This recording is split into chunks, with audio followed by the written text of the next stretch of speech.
मैं राम अवतार मीना, सहायक आचार्य राजनीति विज्ञान। आज हम इस वीडियो के माध्यम से व्यवहारवाद का अर्थ एवं परिभाषा जो है उसके बारे में अध्ययन करना चाहेंगे। व्यवहारवाद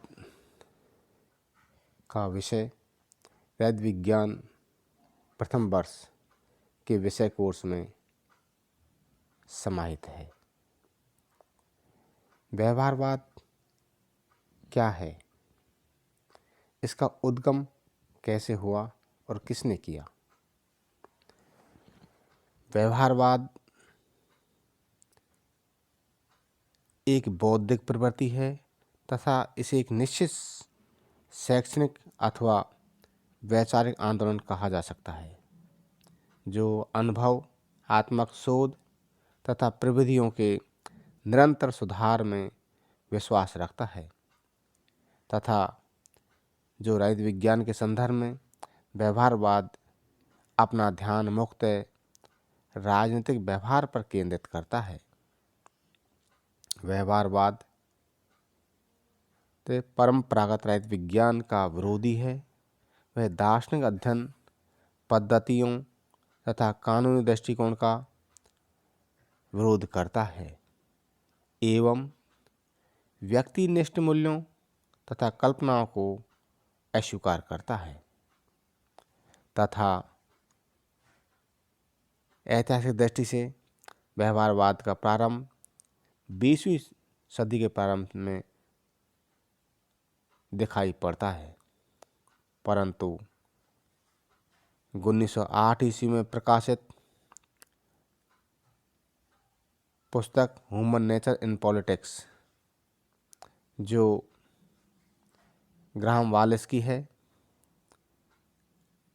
एक अन्य ग्रंथ द प्रोसेस ऑफ गवर्नमेंट जो आर्थर बेंटले की है, इसके माध्यम से भी हमें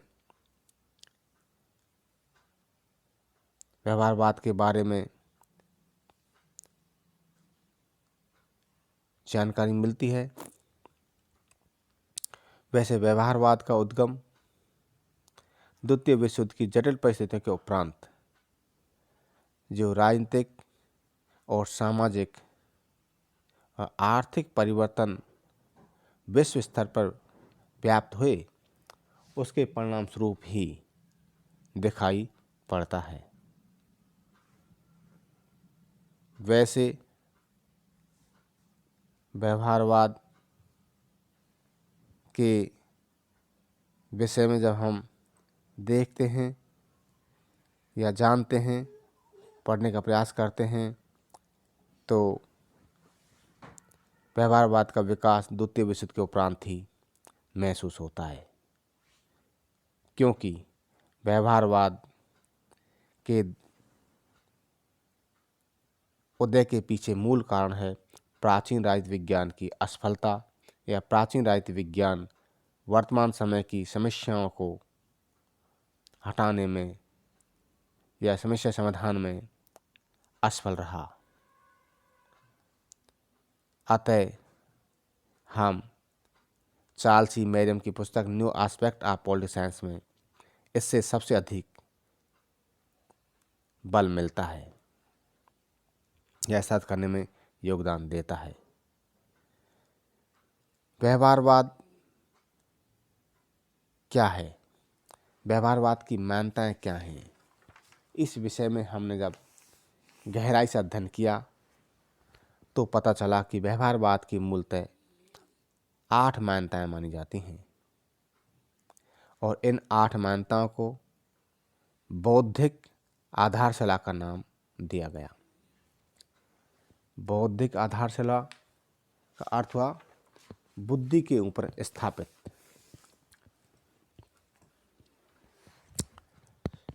क्योंकि व्यवहारवाद की आधारभूत मान्यताओं और विशेषताओं, मूल सिद्धांतों की प्रस्थापना में अनेक व्यवहारवादी विद्वानों के द्वारा अपनी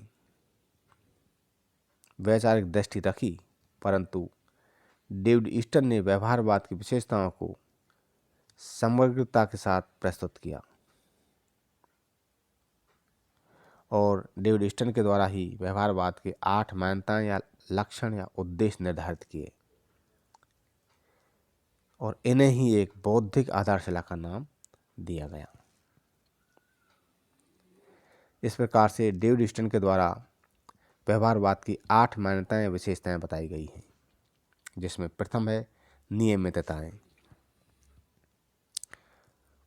डेविड ईस्टन के अनुसार मनुष्य के राजनीतिक व्यवहार में कुछ नियमितताएं अथवा एक रूपताएं दिखाई जाती हैं या दिखाई पड़ती हैं।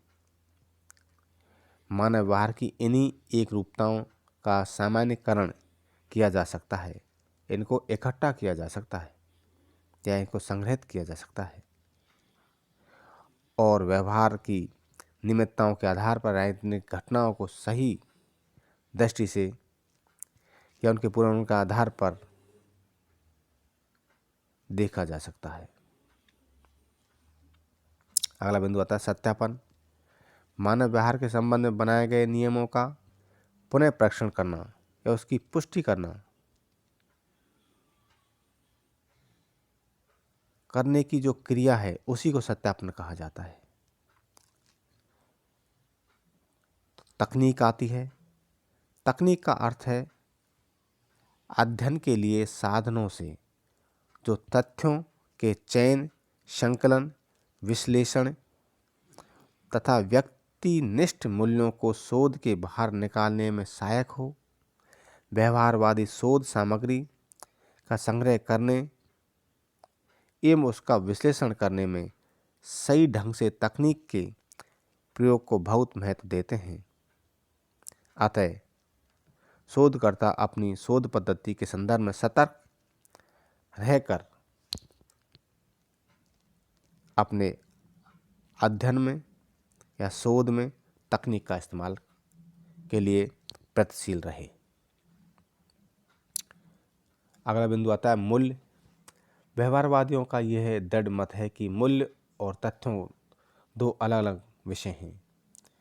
विश्लेषण की दृष्टि से भी इन्हें अलग अलग ही रखा जाना चाहिए, क्योंकि मूल्यों की सत्यता और असत्यता को वैज्ञानिक ढंग से सिद्ध नहीं किया जा सकता। शोधकर्ता को अध्ययन के दौरान अपने व्यक्तिगत मूल्यों को अपने अध्ययन से अलग रखना ही होगा, ताकि शोध को वास्तविक बनाया जा सके। अगला बिंदु आता है व्यवस्थापन,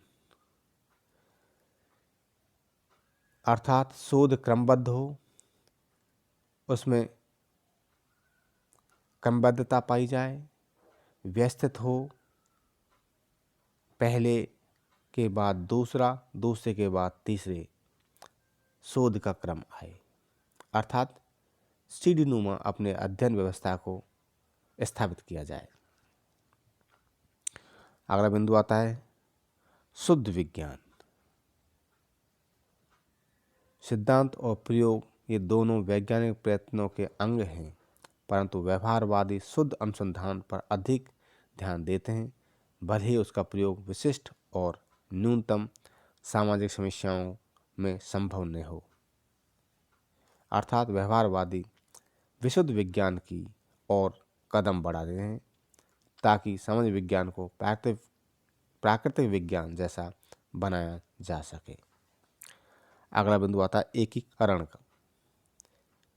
मनुष्य एक सामाजिक प्राणी है और समस्त मानव व्यवहार एक पूर्ण इकाई है, और मानव व्यवहार का अध्ययन उसकी समग्रता के साथ ही किया जाए, न कि उसको अलग दृष्टिकोण से या अलग अलग रख करके किया जाए या विभाजित किया जाए। अर्थात सामूहिक दृष्टिकोण से अध्ययन को बढ़ावा दिया जाए। और अगला बिंदु आता है परिमाणीकरण। यह मापन के आधार एक शिला है। इसका उद्देश्य है सामग्री तथ्यों में स्पष्टता एक निश्चितता लाना, जिससे उनको अधिक उपयोगी और अर्थपूर्ण बनाया जा सके।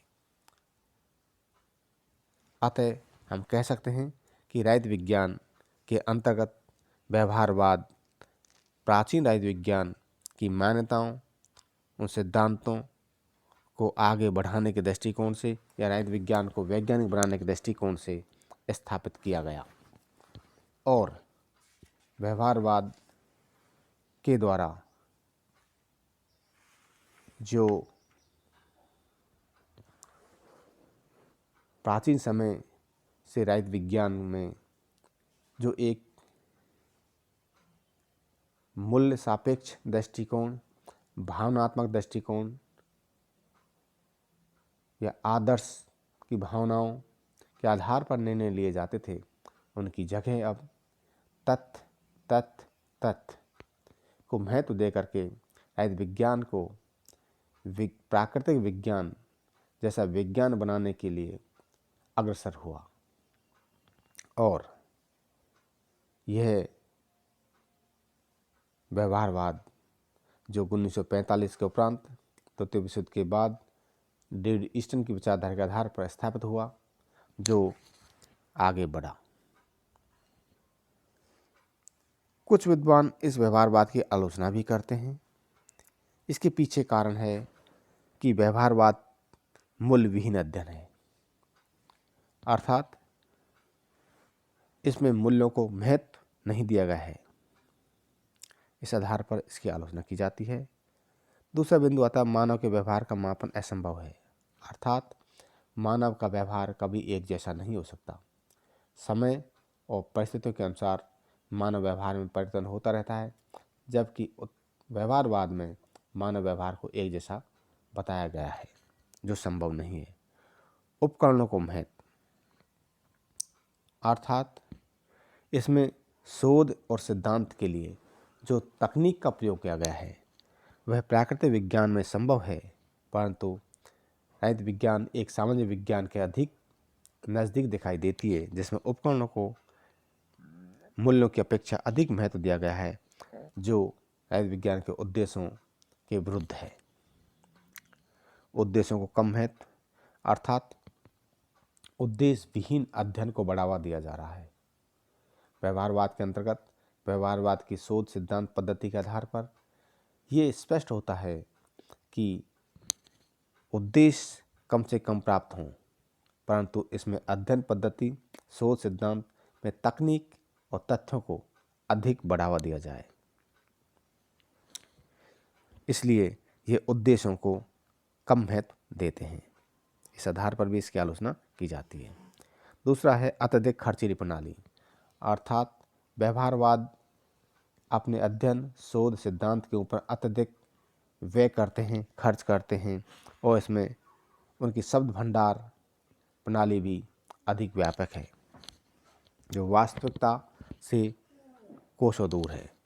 दूसरी अध्ययन प्रणालियों को स्वीकार न करना। प्राकृतिक विज्ञान के अंतर्गत अन्य अध्ययन पद्धतियों का सहारा लिया जाता है, परंतु राजनीति विज्ञान के अध्ययन, शोध में या अन्य पद्धतियों में अन्य सामाजिक विज्ञानों का भी सहारा लेना नहीं लिया गया या सहारा लेने से बचने का प्रयास किया गया, जो कि राजनीति विज्ञान के उद्देश्य को अपूर्ण बनाते हैं। जबकि प्राकृतिक विज्ञान एवं राजनीति विज्ञान में समानता एक भ्रमात्मक है, संभव नहीं है कि दोनों एक जैसे हों। अतः राजनीति विज्ञान के विद्यार्थी इस आधार पर इस व्यवहारवाद की आलोचना कर सकते हैं, क्योंकि यह एक प्रकार से राजनीति विज्ञान को प्राकृतिक विज्ञान बनाने की ओर उत्सुक है। अब हम सामान्यतः कह सकते हैं कि व्यवहारवाद एक वह सिद्धांत या शोध है जो द्वितीय विश्व युद्ध के बाद 1945 के बाद डेविड ईस्टन के द्वारा स्थापित किया गया। इसकी मूलतः 8 मान्यताएं बताई गई, विशेषताएं बताई गई, जिनके आधार पर इसने राजनीति विज्ञान को प्राकृतिक विज्ञान के समीप लाने का प्रयास किया, जिसमें शोध और सिद्धांत को बढ़ावा दिया गया। खास करके इसको प्राकृतिक विज्ञान बनाने की ओर प्रयास किया और इसके आधार पर कुछ विद्वान इसकी आलोचना भी करते हैं, क्योंकि राजनीति विज्ञान एक सामाजिक विज्ञान है, न कि प्राकृतिक विज्ञान। और प्राकृतिक विज्ञान न होने के कारण सामाजिक विज्ञान के अधिक नज़दीक दिखाई देने के कारण इसका उद्देश्य है सामाजिक समस्याओं के समाधान में अपना योगदान देना। अतः व्यवहारवाद सामाजिक समस्याओं के समाधान में सहयोग देने में असफल सिद्ध रहा। इसी आधार पर इसकी आलोचना हुई और इसी के कारण 1960 में से 1969 तक स्वयं डेविड ईस्टन इसके आलोचक बनते चले गए और 1969 में अमेरिकन पॉलिटिकल साइंस के अध्यक्षीय भाषण में स्वयं डेविड ईस्टन ने इसके ऊपर प्रबल प्रहार किया और उत्तर व्यवहारवाद की वकालत की। इससे सिद्ध होता है कि व्यवहारवाद सामाजिक समस्याओं के समाधान में निष्फल रहा, असफल रहा। धन्यवाद।